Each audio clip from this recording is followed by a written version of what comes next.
ওরা পিছে পিছে যাচ্ছিল, যাতে লাগে পিছলা পড়ে গেছে। আমি পিছে ঘুরে তাকায় দেখছি সাওয়াল আমার মা মা করে ডাকছে। আমি পিছে ঘুরে তাকায় দেখছি।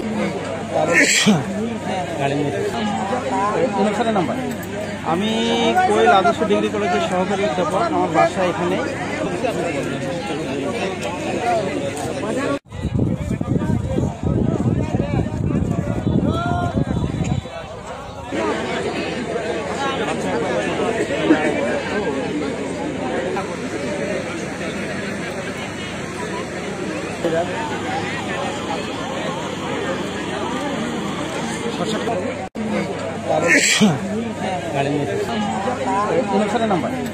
আমি কোয়েল আদর্শ ডিগ্রি কলেজের সহকারী অধ্যাপক। আমার বাসা এখানে।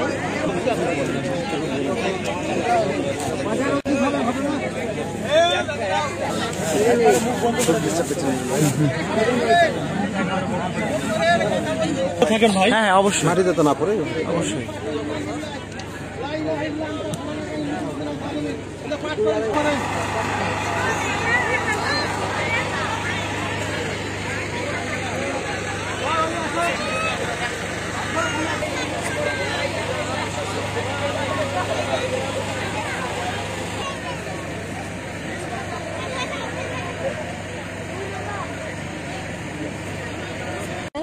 দুই সাওয়াল দুই কাকালে তুলিছি, পরে একটা নামাই দিছি, ওকে নামাই দিছি দিয়ে আমি সামনে হেঁটে গেছি। আমার পোলাটা পিছে পিছে যাচ্ছিল, যাতে লাগে পিছলা পড়ে গেছে। আমি পিছে ঘুরে তাকায় দেখছি সাওয়াল আমার মা মা করে ডাকছে। আমি পিছে ঘুরে তাকায় দেখছি সাওয়াল নাই, গর্তে থেকে মা মা করে ডাকছে।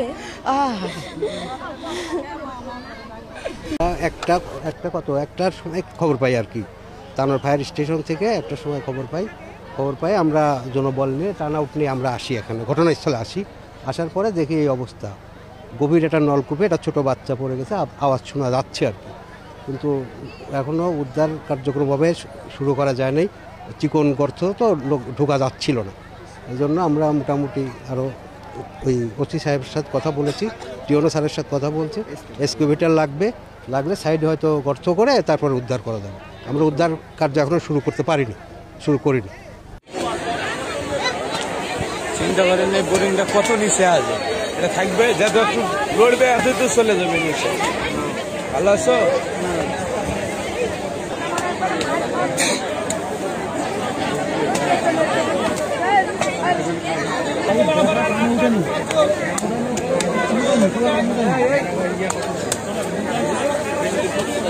এই